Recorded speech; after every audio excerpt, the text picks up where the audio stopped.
Assalamualaikum warahmatullahi wabarakatuh. Halo teman-teman, balik lagi di Ngebatur Ngopi Santai ya. Nah, alhamdulillah kita udah mulai konsisten nih, tiap minggu udah ada terus buat nemenin teman-teman semua, buat saling berbagi sama teman-teman semua, buat belajar bareng sama teman-teman semua. Mudah-mudahan doain terus supaya channel kita terus berkembang, supaya kita juga terus konsisten buat ngebahas hal-hal yang mungkin menjadi hal baru buat sebagian dari teman-teman, termasuk saya juga. Oke, buat minggu ini kayaknya kita bahasannya mulai yang agak santai-santai lah ya. Kalau kemarin kan kayaknya udah mulai agak serem-serem tuh. Kita dibahas yang ngajinya kurang jauh, katanya kan. Aduh, agak serem gitu kan ngebahasnya, karena takut menyinggung pihak satu dan pihak yang lainnya gitu kan. Tapi teman-teman jujur, di sini kita nggak ada niatan untuk menyinggung atau berpihak ke salah satu pihak, itu enggak. Kita cuma pengen ngebahas dari sudut pandang kita, yang mudah-mudahan tidak ada pihak yang tersinggung. Mudah-mudahan juga bisa diterima sama teman-teman. Maksud kita bahwasanya kayak apa ya, pengen ngebahas dari sudut pandang Islam, tapi sebenarnya Islam tuh nggak yang gimana gitu ya Ustaz ya, maksudnya ada sisi santainya kok gitu, nggak yang melulu begini nggak gitu. Ya kadang dalam Islam tuh yang serius ada nilai baiknya, pahala. Yang bercanda juga ada nilai baiknya. Jadi ya serius dan bercanda lah gitu.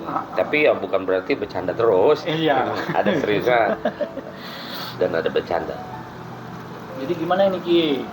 Apa itu? Udah itu berapa lama jadi laki-laki? Aduh, ini ngomongin laki-laki nih. Iya. Kalau ngomongin laki-laki itu di semua pembahasan masuk nih. Dari semua aspek. Iya.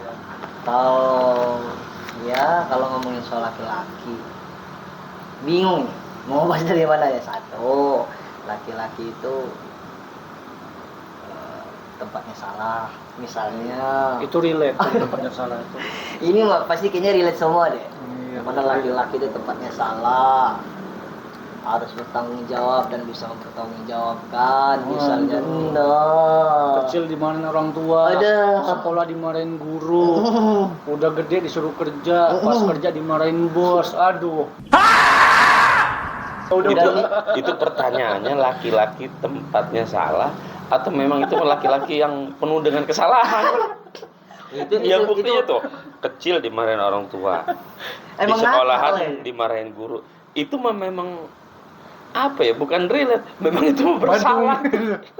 Emang badung aja gitu. Mustahil kok kalau orang tua ujuk-ujuk marahin, guru ujuk-ujuk marahin. Memang itu laki yang tapi penuh dengan memang serba salah kesalahan. kalau laki-laki itu. Ustaz, ngomongin laki-laki, diem salah, banyak ngomong salah juga, normal-normal aja salah juga, serba salah memang.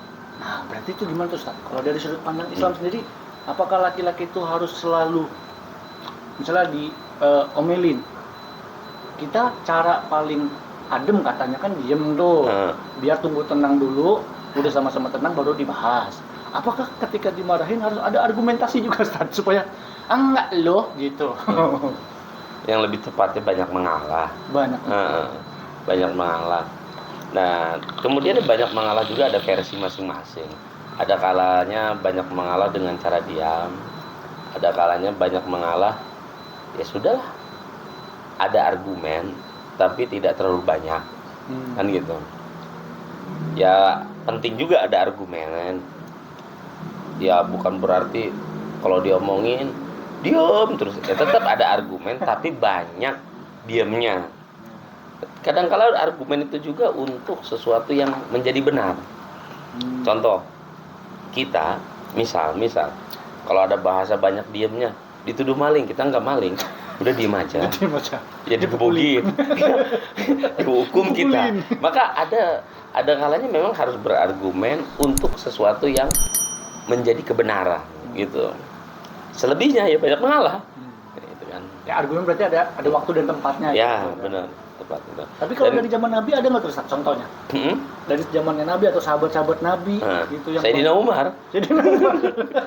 Oh, sekarang jadi cekek. Tadi ya, karena gini. Tadi ada satu yang sedikit yang apa ya, kedengarannya dari argumennya Rizky, ya laki-laki tempatnya salah. Kalau nasnya udah jelas ya, tempatnya salah manusia. Dan manusia itu terdiri dari ada laki-laki ada perempuan. Jadi kurang tepat kalau dikatakan laki-laki memang tempatnya salah. Kenapa? Karena ya ada laki-laki yang memang nggak punya salah, ya kan gitu. Jadi yang memang tempatnya salah itu ya manusia, al insanu mahalul khata wa nisyan. Jadi manusia itu memang tempatnya salah dan lupa. Dan manusia itu terdiri dari laki dan perempuan, kan gitu. Perempuan salah juga. Nah, tapi kenapa tadi saya merilit bahwasanya lebih tepatnya bukan tempat yang salah, bukan tempat salah. Lebih tepatnya adalah supaya tidak terjadi kesalahan yang selanjutnya, maka argumen butuh tapi banyak mengalahnya. Kemudian tadi Rifki minta contohnya memang di zaman Nabi atau di zaman sahabat ada ya, Sayyidina Umar, kan gitu. Sayyidina Umar, diamnya Sayyidina Umar ya tetap ada argumen. Ada argumen itu untuk suatu kebenaran. Ya misalkan menceritakan atau menjelaskan sesuatu yang harus didengar loh, ini benar. Selebihnya banyak mengalah. Jadi lucu di zaman Sayyidina Umar tuh kan ada sahabat yang mau datang ke Sayyidina Umar. Itu pernah saya baca ya, baik di sejarah-sejarah maupun di dalam kitab-kitab. Contoh salah satunya adalah kitab ya menjelaskan tentang rumah tangga, misal Uqudul Jen karangan Syekh Nawawi Al-Bantani misalkan. Ya pada saat itu kita lagi ngaji kitab Uqudul Jen, ya namanya kan dulu waktu di pondok dan setelah pulang dari pondok kan sering baca. Ya memang menarik kisahnya Sayyidina Umar. Dan itu bagus untuk direalisasikan dalam kehidupan sehari-hari, apalagi nanti kaitannya dengan berumah tangga. Ketika sahabat datang ke Sayyidina Umar, ya tadi, wah pokoknya mau datanglah ke Sayyidina Umar, mau curhat tentang rumah tangga begini. Mungkin ya, tanda kutip, mungkin si sahabat ini datang ada urusan rumah tangga, mungkin dia punya istri cerewet, banyak ngomong, banyak ngatur. Mungkin ada solusi nih di Sayyidina Umar datang. Begitu datang ke Sayyidina Umar, rupanya di rumah Sayyidina Umar itu kedengeran ada suara perempuan. Wah, yang nggak salah lagi, ini istrinya kan gitu. Jadi bahasa kita gini, wah salah tempat kalau gitu kan. Ya ini mah 11-12 kan gitu. Jadi Sayyidina Umar kayaknya ada perasaan dari dalam. Sayyidina Umar tuh merasa kayak ada orang mau datang loh. Begitu diintip, bahasa sekarang hordeng lah gitu ya. Begitu diintip, kayaknya ada orang mau datang kok balik lagi. Dipanggil, Mas, bahasa kita kan gitu ya, Mas. Lah kok kenapa Mas balik lagi Mas? Aduh, tadinya mau datang, mau ada sesuatu yang ya dicurhatin lah. Ternyata kayaknya sama ini kita kan gitu. Tapi dari kisah itu ada beberapa hal yang menjadi hikmah. Apa hikmahnya? Sayyidina Umar manggil, apa masalahnya begini. Oh, kamu tadi ngedengar ada suara kuat dari rumah, yaitu istri saya. Dan itu yang menjadi alasan kamu kenapa balik lagi. Ya saya paham, kata Sayyidina Umar. Jadi begini Mas, ya itulah perempuan. Ya ada saatnya memang kita harus banyak mengalah dan banyak diam. Kenapa? Karena kalau pada saat itu saya berbicara mungkin nanti fatal, maka udah banyak diam. Dan terus terang ada hikmah yang disampaikan oleh Sayyidina Umar yang bisa menjadi patokan kita sehari-hari dalam berumah tangga. Apa? Karena itulah perempuan. Perempuan itu mungkin cerewetnya, banyak omongnya, bukan sesuatu yang negatif. Ya, bukan berarti ngebela perempuan ya, bukan. Artinya mungkin dia sedang merasa lelah, dan lelah dia itu supaya kita respon gitu loh. Ya, artinya supaya ada respon sebagai laki begini nih, atau dia cara mengungkapkan rasa capeknya kan dengan cara seperti itu. Maka kita udah diem aja. Ya, kita diem aja karena terus terang ya namanya perempuan itu 9 pekerjaan dalam satu waktu kelar. Laki-laki satu pekerjaan 9 jam nggak kelar. Gitu. Nah, kelar. Nyuci baju. Wah, itu. Ya, mungkin nanti pengalaman. Ya, artinya gini, nyuci baju aja capeknya minta ampun. Ya kan? Tapi perempuan nyucinya, ngerendamnya, ngejemurnya, nyetrikanya, beres-beres rumahnya, ngasih makan anak, apa segala macam, belum lagi nyiapin kitanya kan. Beres.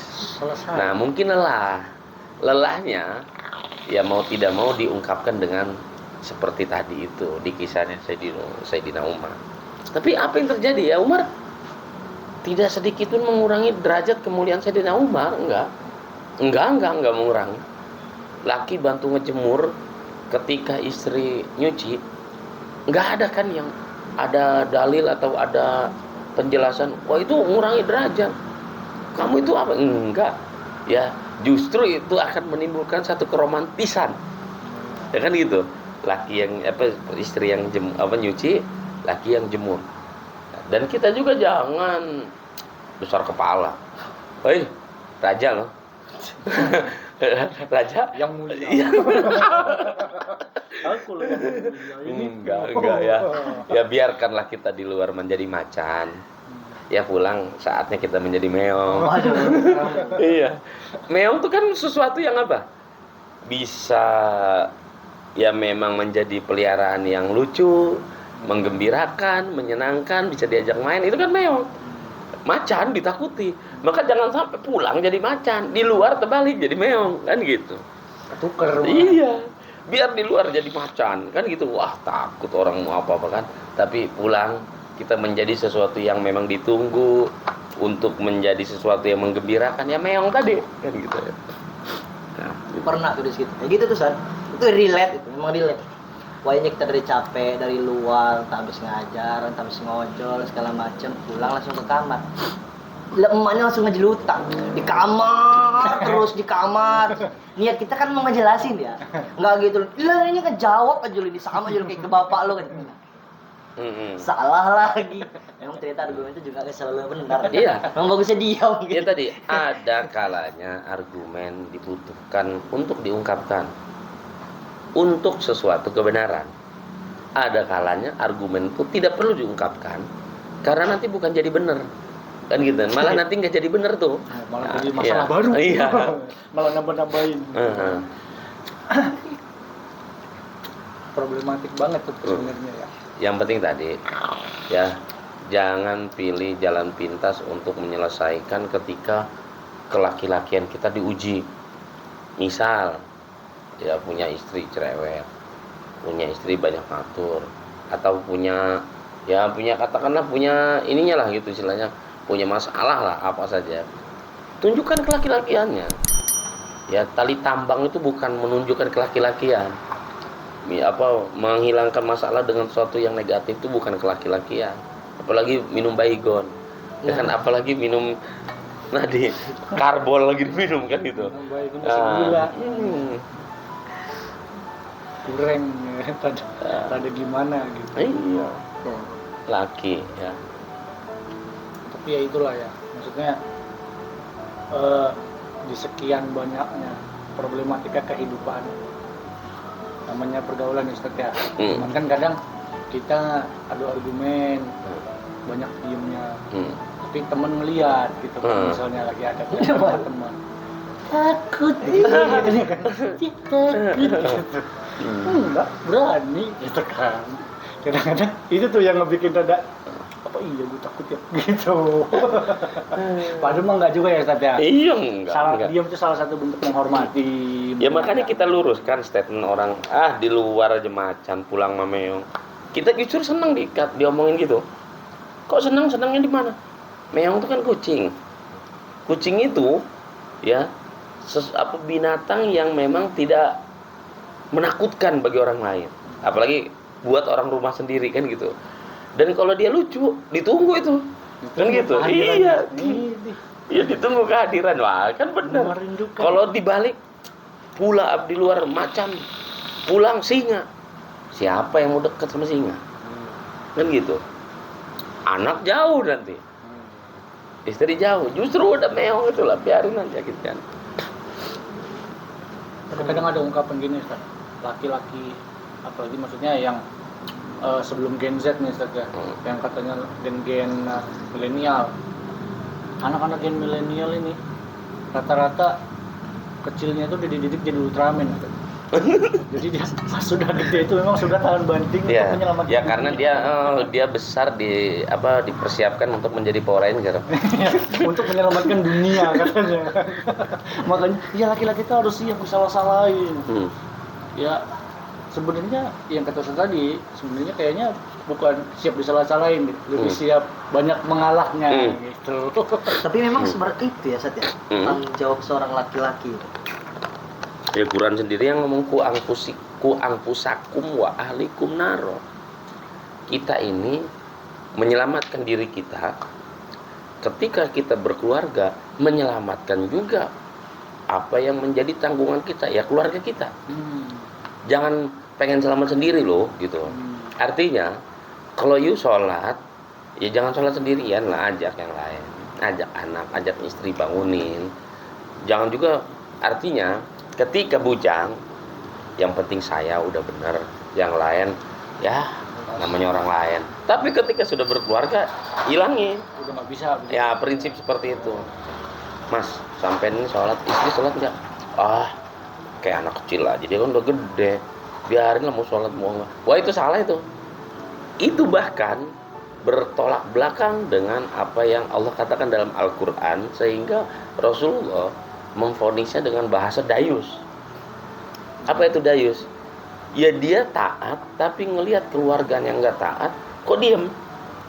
Nah gitu. Yang lebih parahnya, konsekuensi dari seorang dayus adalah la yadkhulul jannata abada. Boro-boro mau masuk surga, nyium wangi aja enggak. Buset. Nyium wangi surga aja enggak. Bahkan selama-lamanya dia tidak akan masuk surga. Siapa? Tadi yang asik dengan ketaatan dirinya sendiri, tapi anak istrinya nggak pernah diopenin, nggak pernah diingetin, nggak pernah diajak. Gitu. Selebihnya kalau udah diajak, udah diingetin, udah dinasehatin, nah itu baru bicara, itu mungkin belum hidayah. Tapi kan tadi ya mau bicara hidayah udah diajak belum, udah dinasehatin belum, udah difasilitasi belum? Jangan juga nggak difasilitasi, dinasehatin, diajak nggak difasilitasi. Maksudnya apa? Mau kenanya diadain, sejadahnya diadain, nutup auratnya diadain, kan gitu. Nah tapi kalau udah ada semua tuh kan, masih nggak mau nih, duk sekali. Jangan pakai kekerasan, jangan pakai kekerasan. Jangan teman-teman ya. Biar kata tuh sekali jangan. Nabi aja menganjurkan kita keras, dalam tanda kutip keras yang ada ukuran. Seperti Nabi mencontohkan misalkan begini, ya. Nabi memerintahkan kita supaya memerintahkan anak kita untuk melaksanakan sholat.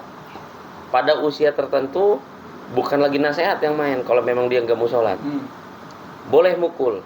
Mukulnya ada aturan. Nah, apa yang tidak melukai, baik melukai fisiknya maupun melukai mentalnya. Fisik nggak luka tapi mental, misalkan dia nggak pernah mukul tuh bapak, nggak pernah mukul tapi mulutnya mukul. Misalkan nggak pernah ngejewer sama anak nggak sholat, nggak pernah dijewer, nggak pernah disentil, tapi mulutnya kalau udah ngomong kayaknya model kayak lu mau masuk neraka aja. Nah kan artinya nggak pernah mukul tangan tapi mulutnya tajam. Nah itu juga nggak boleh. Artinya gini, memukul yang melukai fisik ataupun mentalnya. Nah, atau misalkan nggak pernah ngomong yang kasar, yang melukai enggak, tapi sekali mukul senta, atau umpamanya, atau misalkan kampakan gitu, sholatnya kan sambil megang kampah. Sholat nggak lo? Udah dimainin tuh awak. Sholat nggak? Kanan rumah sakit, kiri ini. Ya dari situ berangkat bahwasanya ya Nabi mengajarkan kita kelenturan dan ketegasan, ya kelembutan dan ketegasan. Nabi tetap ngajarin seperti itu ya, ngajarin kapan harus lembut, kapan harus tegas, tetap ya, dan tegasnya harus terukur ya, harus harus menimbulkan sesuatu yang ada respon baiknya gitu ya, ada respon baik bukan respon yang buruk gitu kan. Ya, sampai Nabi bahasakan pukul. Nah, pukulnya harus kita pelajari, pukul apa yang dimaksud Nabi ini. Kalau nggak sholat pada usia tertentu kok harus dipukul? Apakah pukul sebebas-bebasnya? Enggak. Pukul yang tidak melukai. Melukainya ini apa nih maksudnya? Melukai fisiknya maupun melukai mentalnya. Nah itu harus digarisbawahi itu sebenarnya ya. Kadang kan namanya orang tua zaman dulu Ustaz, kadang kan ya nonton di TV kan ceramah, Pas Nabi nyuruh pukul, mati lampu. Habis di sini. Pukul beneran. Terus mati lampu dulu. Jadi ini nggak sholat. Sekali. Ya udah sholat. Cuman pas sholat itu sakit. Ya itu, ya kan? Itu yang nanti yang repot. Udah fisiknya sakit, mentalnya sakit. Lagi-lagi bisa disimpulin jadi laki-laki itu berat. Kalau untuk masalah bertundanya, so bener ini Mas Lat. Tetap enjoy. Harus enjoy. Ya, berat, tapi kita pikul sambil berjalan, insya Allah enjoy. Dan titip cari kawan yang untuk meluapkan curhat kita, hati kita, apa yang ada dalam hati kita, nasihat maupun sharing. Itu cari yang tepat. Oh iya. Iya, cari yang tepat. Kalau nggak tepat repot juga. Di rumah lo gitu. Nah, kan gitu kan. Wah, itu ada kan yang begitu. Wah, udah. Mendingan banyak lu di luar. Nah, itu awas tuh nggak tepat ya. Harusnya begitu. Minta nasihat atau sharing. Udah sabar aja. Kan gitu. Kayak apa aja laki cemen, nah kan. Udah hadapi. Siap ilmunya, siap mentalnya. Nah, itu baru kawan yang buat sharing. Ini sharing kawan yang motong kompas. Kenapa? Tapi, alhamdulillah Ustaz. Kalau teman-teman aku kayaknya sih enggak. Tapi lebih kayak Pak adu nasib. Lu masih mending. Ya kalau begitu. Enak banget. Gua. Gitu tuh. Lebih ke situ. Ustaz sering kok misalkan ada datang misal. Kenapa? Iya, pulang kerja disuruh ngejemur baju.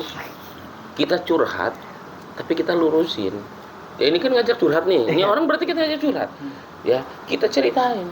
Ya emang apa masalahnya ngejemur baju? Laki lu. Bukan ada sih gitu. Laki. Ada enggak prinsip ataupun aturan yang menyatakan agama maupun negara ataupun undang-undang laki nggak boleh ngejemur? Coba tunjukin. Kemudian adakah satu dalil baik nakli maupun akli yang mengatakan kalau ngejemur turun tuh derajat laki? Nggak ada, nggak ada, ya, nggak ada, bener nggak ada. Justru romantisme akan terwujud dari hal-hal yang seperti itu, ya. Kemudian kesadaran akan terwujud dari hal-hal seperti itu, dan kesiapan apa? Nanti suatu saat istri kita hamil, istri kita sakit, dan kita terlena dengan kenina boboan kita, kan gitu, atau terlena dengan gaya rajanya, kan gitu. Aduh bahaya.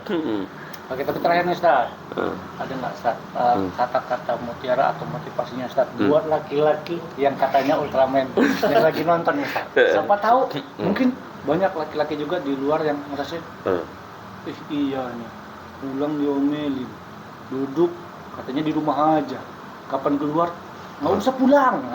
Coba salah tuh berasa gitu, ada nggak sih? Ya, yang jelas menjadi laki-laki itu bukan berat, ya.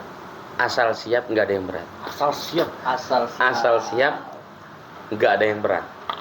Tahu ilmunya, ya, dan sampingin kalau umpama ada argumen sesat seperti tadi, laki ngejemur, laki nyuci, laki beberes, laki nganter ke pasar, ya, itu hilangin tuh yang begitu tuh. Ya kalau umpama ada yang ngompor-ngompor begitu tuh udah, itu mendingan dijauhin. Ya dalam tanda kutip bukan orang yang omongannya, ya nggak usah diinin. Jadi intinya laki-laki itu harus siap di luar, siap di dalam, tegas, harus terukur, ya, harus penuh dengan kasih sayang, ya. Terus mulailah dari hal-hal yang kecil tapi menggembirakan. Contoh, bantu istri di rumah, itu kan kecil tapi menggembirakan. Pulang ke rumah, apa yang bisa dibawa-bawa? Sakingan. Iya, sakingan. Itu kan kecil, tapi pasti menggembirakan. Ya, pasti menggembirakan. Dan itu kalau kita baca di dalam kitab Qomi Tughyan karangan Syekh Nawawi, wah itu luar biasa. Perkara membawa sesuatu yang sepele, ya nggak istimewa, sederhana lah, tapi bisa menggembirakan. Itu dampaknya buat kita sendiri apa? Dosa kita diampuni oleh Allah. Kenapa? Karena tadi setiap pulang ada sesuatu yang menggembirakan untuk orang rumah, ya. baik itu untuk istri ataupun untuk anak-anak. Sepele loh, bawa ciki yang 2000-an dari samping jauh tuh kan. Nah kan, dek nih, wah itu kan gembira. Nah itu dalam kitab Komitologian dijelaskan bahwasanya Nabi langsung menyatakan, hei sahabat, orang itu diampuni dosa-dosanya oleh Allah. Kenapa ya Rasul? Setiap pulang, anaknya seneng ngeliat dia. Kenapa? Karena dia selalu bawa oleh-oleh, padahal oleh-oleh itu nggak mahal, nggak istimewa amat kok, sederhana, tapi nyenengin, gitu ya. Jadi intinya siap harus jadi menjadi laki-laki itu laki. nggak berat asal Iya, ikhlas. Enjoy aja. Iya, itulah ya teman-teman ya untuk mungkin episode kali ini. Kurang lebihnya kita mohon maaf. Untuk teman-teman yang masih ada pertanyaan terkait bahasan kita pada malam hari ini, boleh taruh di kolom komentar atau di IG kita langsung bisa, di Facebook, TikTok juga bisa, nanti langsung dijawab langsung sama Ustadz. Oke. Kita akhiri. Assalamualaikum warahmatullahi wabarakatuh. Waalaikumsalam.